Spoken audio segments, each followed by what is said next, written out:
When a kingdom begins to lose hope, sometimes salvation comes from the person nobody bothered to see. Snow fell steadily across the northern kingdom, covering rooftops, towers, and winding streets beneath a blanket of white. From a distance, the capital looked beautiful. Lanterns glowed softly through the winter darkness. Smoke curled from chimneys into the cold evening air. Market stalls closed for the night, while families gathered around warm fireplaces. Yet inside the royal palace, nobody cared about the beauty of the snowfall. Fear had settled over the kingdom like a second winter. Prince Noah Blackwood, the only heir to the throne, had not awakened in 9 days. The royal physicians had stopped making promises 3 days ago.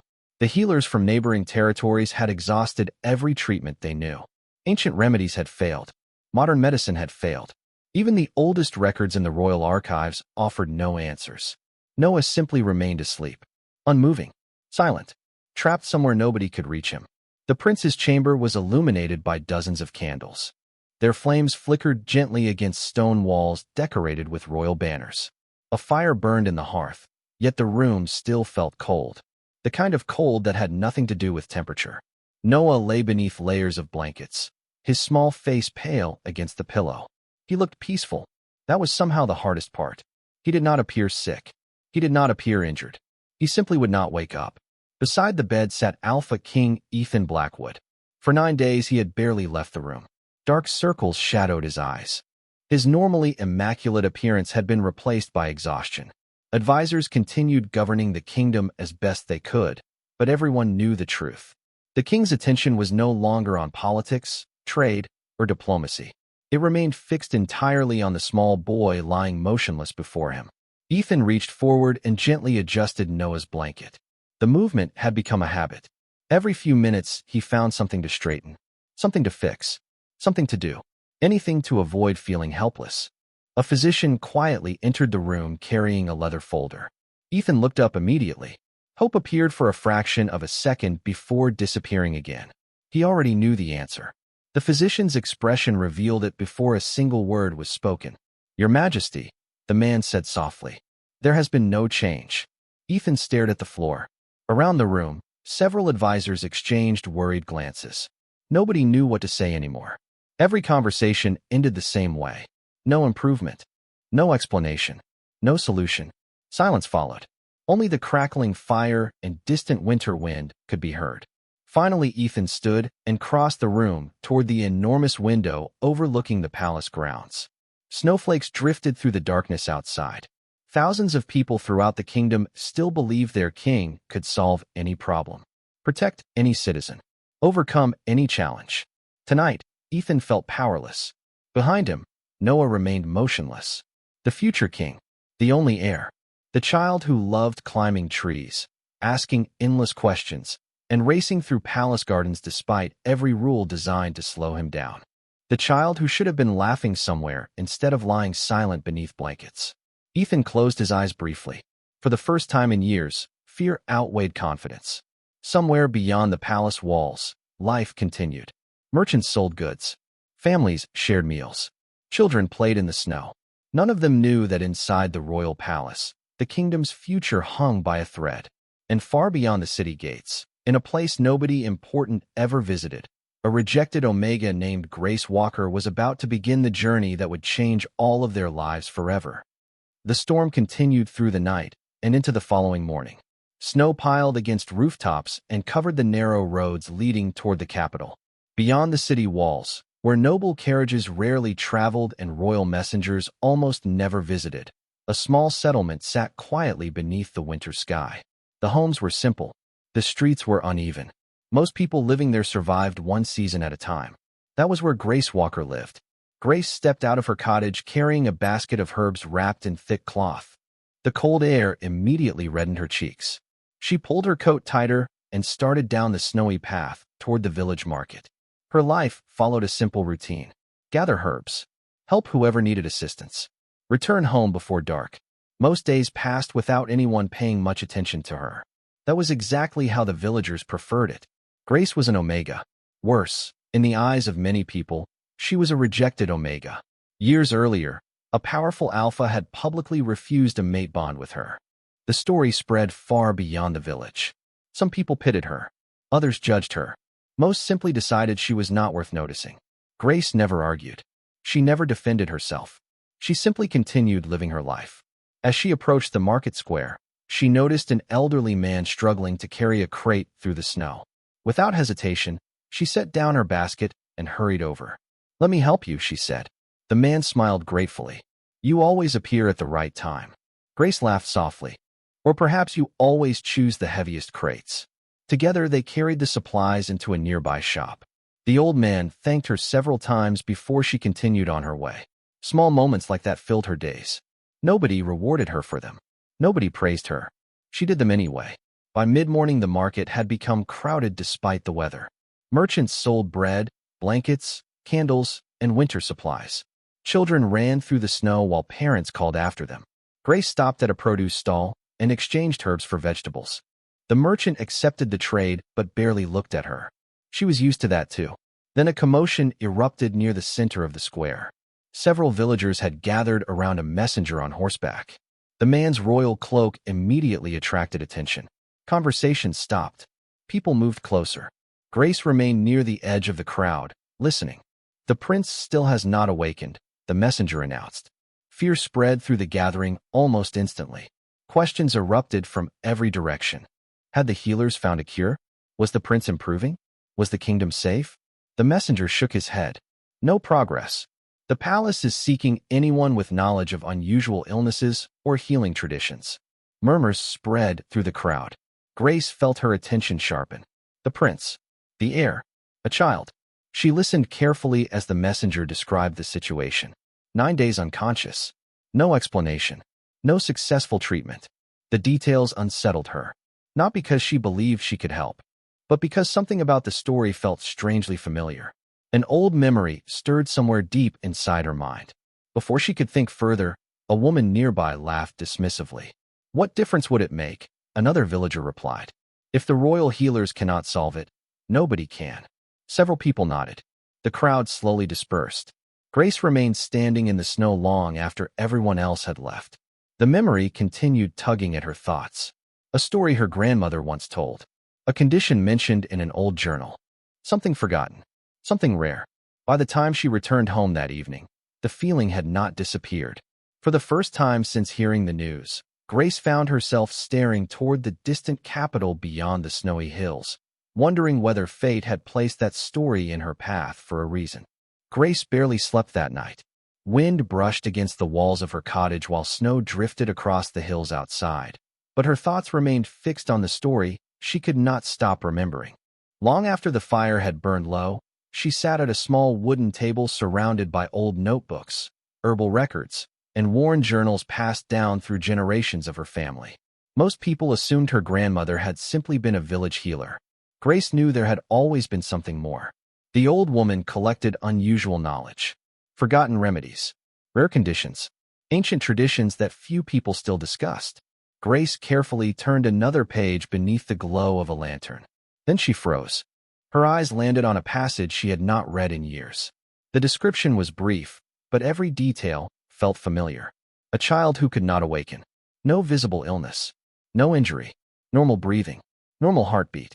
Yet unreachable. Grace read the paragraph twice. Then a third time. Her pulse quickened. The journal offered no certainty. Only possibilities. But for the first time since hearing about Prince Noah, she felt something she had not expected.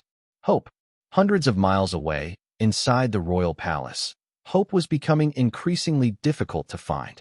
Prince Noah's chamber remained crowded with physicians, healers, and advisors. Every few hours someone suggested a new approach.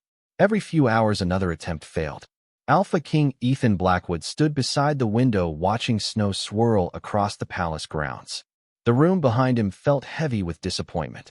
"There must be something we have missed," Ethan said quietly. Nobody answered immediately.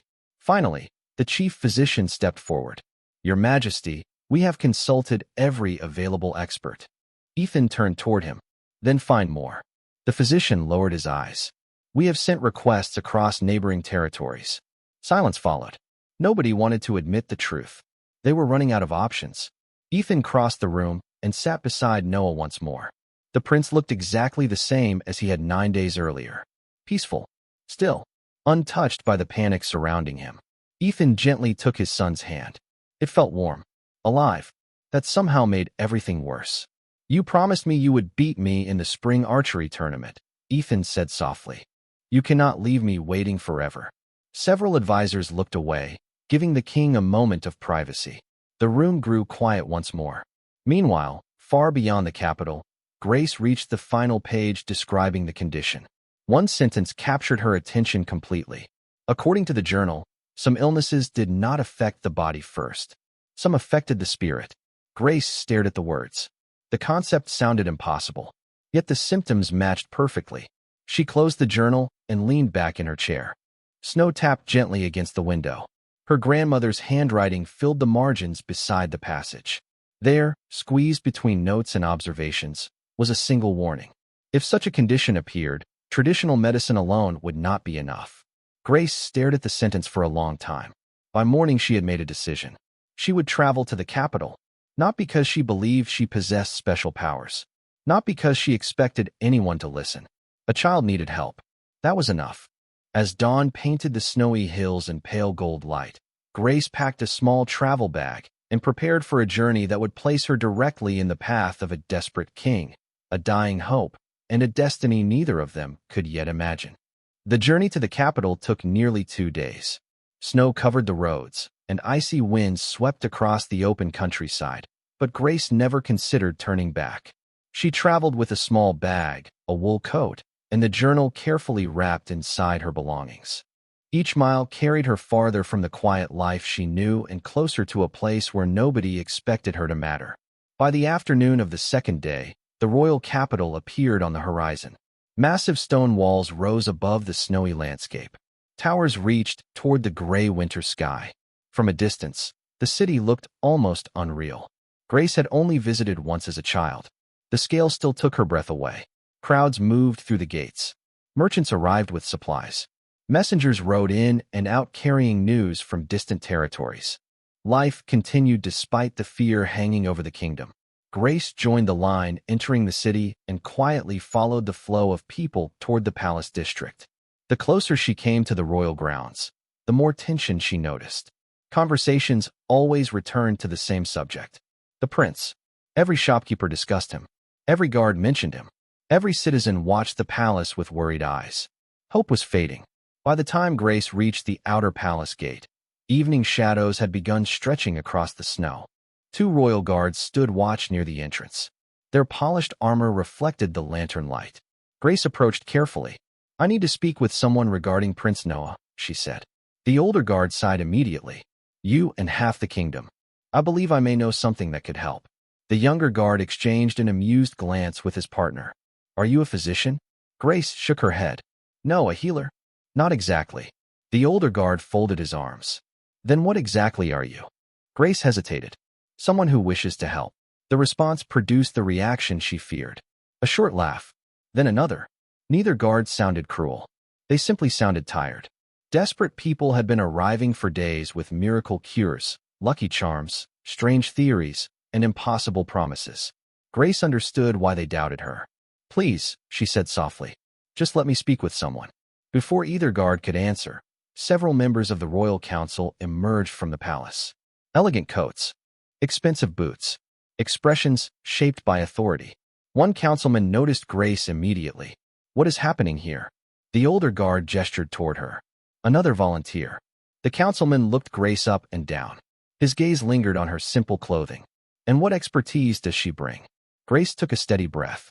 "I found information regarding a condition that resembles the prince's symptoms." The councilman raised an eyebrow. "You?" A few nearby officials smiled.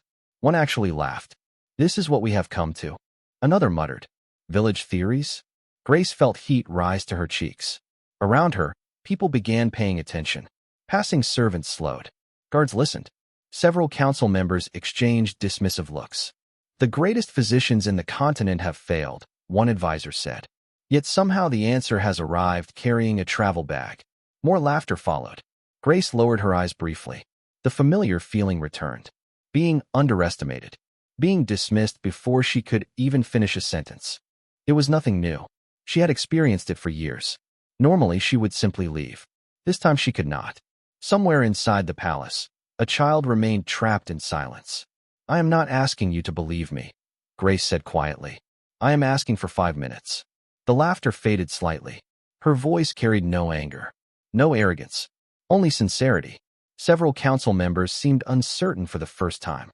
Then another voice entered the conversation from the palace steps. Deep, tired, commanding. 5 minutes for what? Every person near the gate immediately turned. Alpha King Ethan Blackwood had just arrived. The courtyard fell silent the moment Ethan appeared. Snow drifted through the evening air, settling on stone pathways and palace steps. Yet nobody seemed to notice. Every council member straightened immediately. Guards stepped aside. Conversations died before they could fully form. Ethan descended the staircase slowly, exhaustion visible beneath the authority he carried so naturally. For nearly 10 days he had lived inside fear and uncertainty. Patience had become difficult. Hope had become dangerous. He stopped several feet from Grace and studied her carefully. She did not look like a physician. She did not look like a royal healer. Her coat was simple. Her boots were worn from travel. Snowflakes rested in her hair. Yet unlike many others who had approached the palace with promises and theories, she did not seem eager to impress anyone. "You asked for 5 minutes," Ethan said. Grace met his gaze. "Yes, Your Majesty." "Why?" The courtyard remained completely still. Grace hesitated only briefly. "Because I believe your son may be suffering from something that traditional treatment cannot reach." Several council members immediately exchanged skeptical looks. One advisor stepped forward. "Your Majesty, we have heard countless versions of this already." Ethan raised a hand without taking his eyes off Grace. The advisor fell silent. "Continue," Ethan said. Grace carefully removed the old journal from her travel bag. "My grandmother kept records of rare conditions. I found one that closely matches the prince's symptoms." Ethan accepted the journal and opened it. The pages were yellowed with age. Handwritten notes filled the margins. He read quietly while snow drifted around them. Grace waited. Nobody else spoke. Finally, Ethan looked up. "This says very little." Grace nodded. "I know. It offers no cure." "Not directly." Several council members seemed relieved. One of them sighed loudly. Another shook his head. Grace continued before anyone could interrupt. "The journal describes conditions that affect more than the body. It suggests that healing sometimes requires connection rather than treatment." A short laugh escaped one advisor. "Connection?" Another smiled. "That is your answer?" Grace felt every eye turn toward her. She could almost hear the judgment forming. Omega. Outsider. Dreamer. Fool. Yet she stood her ground. "I am not asking anyone to believe me," she said quietly. "I only wish to see him." The reaction was immediate. "Absolutely not." "Ridiculous." "The prince is not an experiment." Voices overlapped across the courtyard. Ethan remained silent. His attention never left Grace.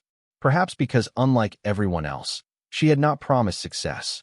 She had not claimed special knowledge. She had not demanded recognition. She simply wanted to try. That honesty felt different. For a long moment, nobody moved. Snow landed on Ethan's shoulders and melted against the dark fabric of his coat. Somewhere beyond the palace walls, church bells echoed through the city. Finally, Ethan spoke. "If I allow this, what exactly will you do?" Grace looked toward the illuminated windows of the palace. Somewhere inside, a child remained trapped beyond everyone's reach. "I do not fully know," she admitted. "I only know that if there is even the smallest chance to help him, I cannot walk away." The honesty surprised everyone, especially Ethan. Most people seeking access to the prince arrived carrying certainty. Grace carried humility, fear, compassion. Ethan glanced down at the journal once more, then toward the palace, then back at Grace. The kingdom's greatest experts had failed. Every trusted solution had failed. Logic offered him no reason to believe this young Omega could succeed where others had not. Yet logic had not awakened Noah either. The king released a slow breath. "Bring her inside." Shock rippled through the courtyard. Several advisors immediately protested. Ethan ignored them. Grace felt her heart race for the first time since arriving. Not because she believed success was guaranteed, but because a door that seemed impossible to open had finally moved. And beyond that door waited a sleeping prince, a desperate father, and a moment that would change the future of the kingdom forever. The walk through the palace felt longer than it should have. Grace followed two guards through vast corridors illuminated by golden lanterns and towering windows that overlooked the snow-covered city. Everywhere she looked, signs of worry lingered. Servants moved quietly. Advisors spoke in hushed voices. Even the palace itself seemed to be holding its breath. Nobody smiled. Nobody laughed. The entire kingdom's fear appeared concentrated within these walls. As they approached the prince's chamber, the atmosphere grew heavier. Several physicians stood outside discussing reports in low voices. Their conversation stopped immediately when they noticed Grace. Confusion quickly turned into disbelief. One doctor frowned. Another looked openly annoyed. "Who is she?" someone asked. "The king approved her visit," a guard answered. The response did not improve anyone's mood. The physician stepped aside reluctantly. Grace paused before the chamber door. For a moment, doubt crept into her mind. What if she was wrong? What if she had traveled all this way only to confirm what everyone already knew? She took a slow breath and entered. The room was warmer than the corridor. Firelight flickered across stone walls. Dozens of candles cast a soft glow over the chamber. Yet despite the warmth, sadness lingered everywhere. Prince Noah rested peacefully beneath thick blankets. His small hands lay motionless at his sides. Nearby sat Alpha King Ethan Blackwood. The exhaustion on his face seemed deeper than before. He rose as Grace entered, but said nothing. Around the room stood physicians, advisors, and healers who had spent days fighting a battle they could not win. Every eye followed Grace as she approached the bed. She looked down at Noah for the first time. Her heart tightened immediately. He looked younger than she expected. Smaller, vulnerable, not like a future king. Just a little boy who should have been running through snowy gardens instead of lying silent beneath blankets. Grace remembered the journal, the notes, her grandmother's warnings. More importantly, she remembered something else. Her grandmother often said that true healing began by seeing the person rather than the illness. Grace pulled a chair beside the bed and sat down. Several physicians exchanged puzzled looks. One advisor appeared ready to protest. Ethan raised a hand and silenced him. The room fell quiet. Grace gently reached toward Noah's hand. She hesitated only briefly before allowing her fingers to rest against his. The touch was soft, careful. Nothing dramatic happened. No sudden miracle. No burst of light. Only silence. Somewhere outside the palace, wind brushed against the windows. Fire crackled softly in the hearth. Noah remained still. Grace closed her eyes. She focused entirely on the child. Not the prince. Not the heir. The child. For several long seconds, nobody moved. The physicians watched with growing skepticism.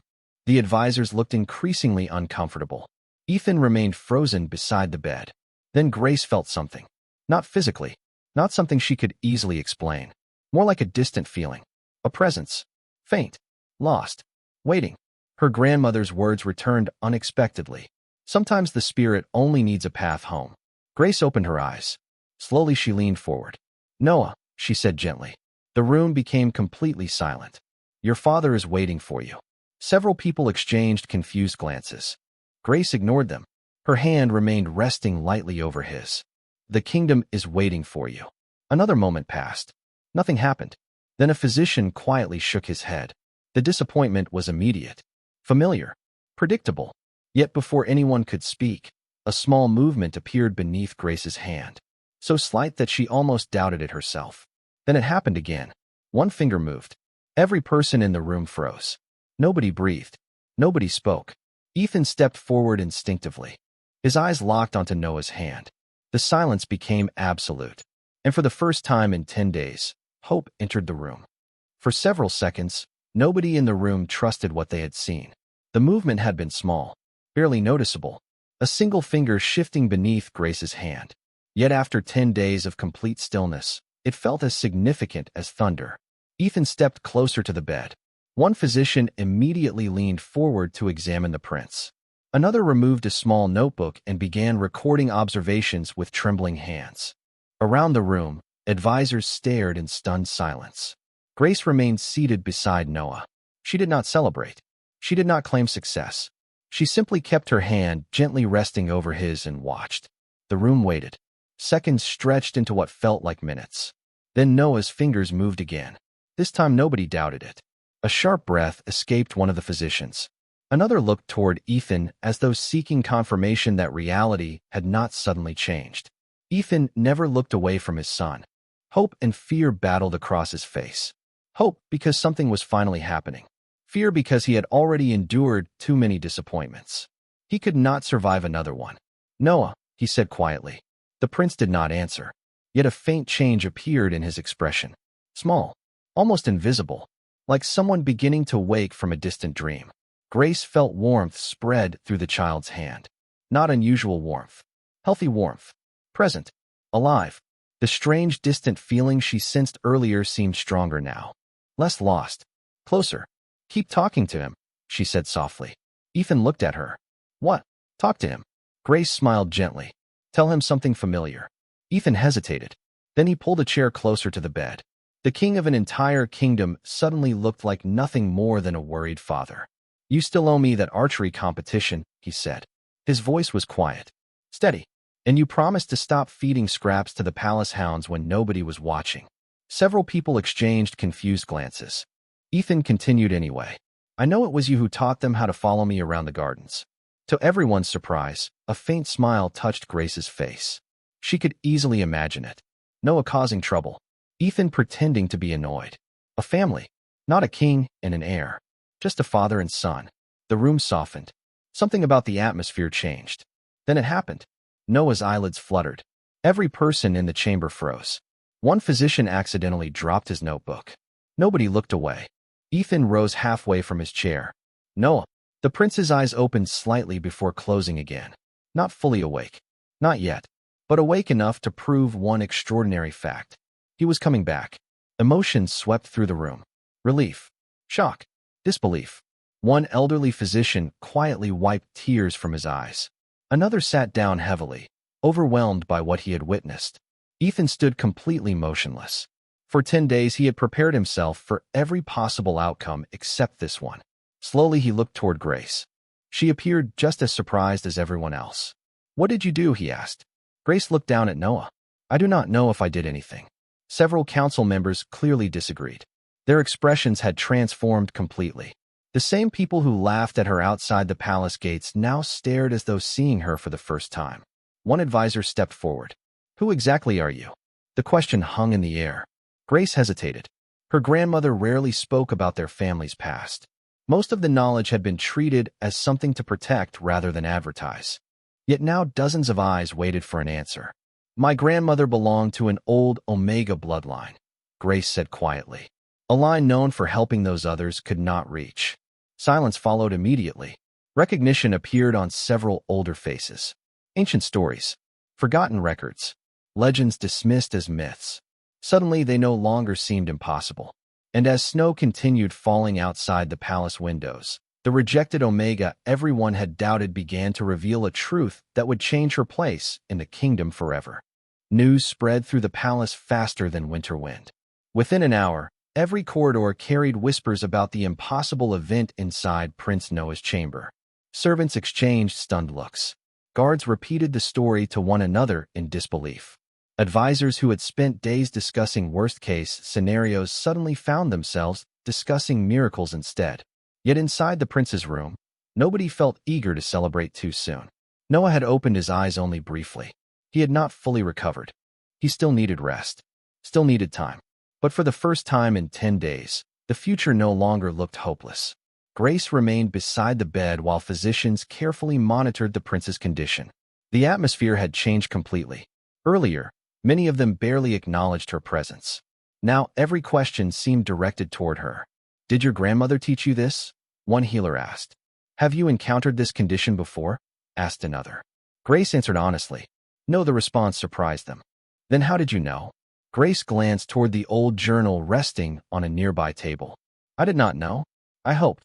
Several people exchanged uncertain looks. The answer sounded too simple. Yet nothing about the last hour made sense according to ordinary expectations. Across the room, Ethan watched the conversation quietly. More than once, his eyes drifted toward Grace. The image would not leave his mind. A rejected Omega arriving alone at the palace gates. Laughed at, dismissed, questioned, then accomplishing what the kingdom's finest experts could not.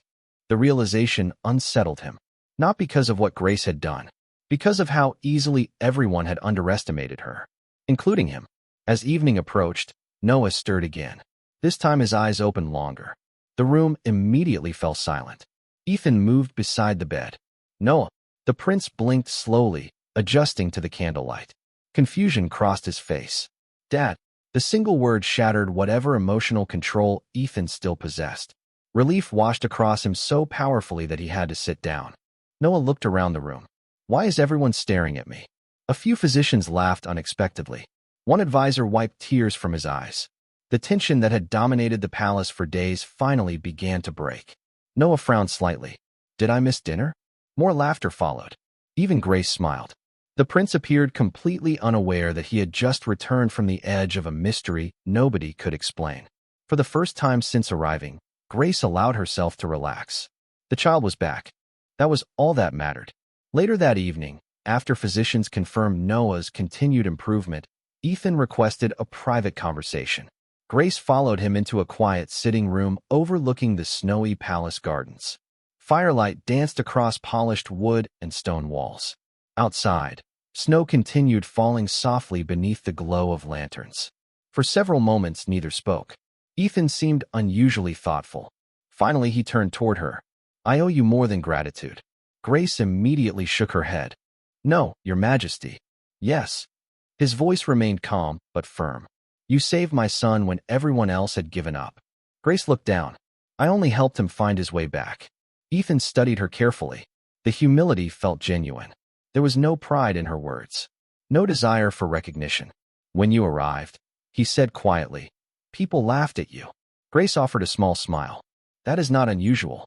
The answer struck him harder than she intended, because she said it so casually, as though a lifetime of being dismissed had taught her to expect it. Ethan looked away briefly toward the snowy gardens. For the first time, he began to wonder how many remarkable people had been overlooked simply because nobody bothered to see them clearly. And as the palace celebrated the prince's recovery, the Alpha King found himself thinking less about miracles and more about the extraordinary Omega, who had quietly changed the future of his kingdom. 3 days later, sunlight finally returned to the capital. The storm clouds that had covered the kingdom for nearly 2 weeks drifted away, revealing clear blue skies above the snow-covered city. From the palace gardens, children could once again be heard laughing. Merchants reopened market stalls with renewed energy. Church bells rang throughout the morning. The kingdom had been given something precious. Hope. Prince Noah sat wrapped in a warm coat near a palace window, watching birds gather on snow-covered branches. His recovery continued steadily. The physicians still monitored him closely, but every day brought improvement. He asked questions, told stories, complained about being forced to rest. To everyone who loved him, those complaints sounded wonderful. Meanwhile, Grace prepared to leave. Her small travel bag rested beside the guest room door.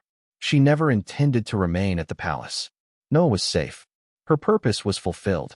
The kingdom no longer needed her. That was what she believed, at least. She was fastening her coat when a knock sounded at the door. Come in, she called. The door opened. Ethan entered. Grace immediately straightened. Your Majesty. Ethan glanced toward the travel bag. You are leaving. This afternoon. For a moment, neither spoke. Sunlight streamed through the windows and painted golden patterns across the room. The atmosphere felt strangely different from their first meeting outside the palace gates. Then, she had been a stranger. Now she was someone whose actions had changed countless lives. I wanted to thank you properly before you left, Ethan said. Grace smiled softly. You already have. Ethan shook his head. No, I thank you as a king. I have not thanked you as a father. The words caught her off guard. Ethan stepped closer to the window and looked out toward the gardens where Noah played with a wooden toy beside 2 attendants. The sight softened his expression immediately. For 10 days, I believed I was losing him. His voice remained calm, but the emotion beneath it was impossible to miss. You gave me more time with my son. Grace followed his gaze. Seeing Noah healthy and happy filled her with quiet satisfaction. He found his own way back, she said. Ethan smiled slightly. Perhaps, but someone showed him the path. Silence settled comfortably between them. Outside, Noah suddenly waved toward the window after spotting them. Grace waved back. The prince grinned. Ethan laughed softly. The sound felt lighter than it had during their first meeting. He asks about you constantly. Ethan admitted. He says you are the nicest person in the palace. Grace laughed. That is because I do not make him study royal history. Ethan smiled. Then his expression grew thoughtful once more. The council wishes to offer you a permanent position here. Grace blinked. What? Advisor, healer, teacher, whatever role you choose. Surprise crossed her face. That is not necessary. I disagree. Ethan looked directly at her. For too long, people judged your worth before learning who you were. Grace lowered her eyes briefly. The statement felt uncomfortably true. The kingdom would be fortunate to have someone like you. For a moment, she could not find words. Nobody had ever spoken to her that way before. Not because of what she could do, because of who she was. Outside, sunlight reflected across the snow, making the entire palace grounds glow. Grace looked toward the gardens, toward Noah, toward the kingdom she never expected to enter. The rejected Omega who once stood outside the gates being laughed at now stood inside the palace being asked to stay. Sometimes destiny arrived quietly, not with crowns or ceremonies, not with grand declarations. Sometimes it arrived through a simple act of kindness offered to a child who needed help. And as Noah's laughter echoed across the winter gardens, Grace realized that one small decision had changed not only the future of a kingdom, but her own future as well.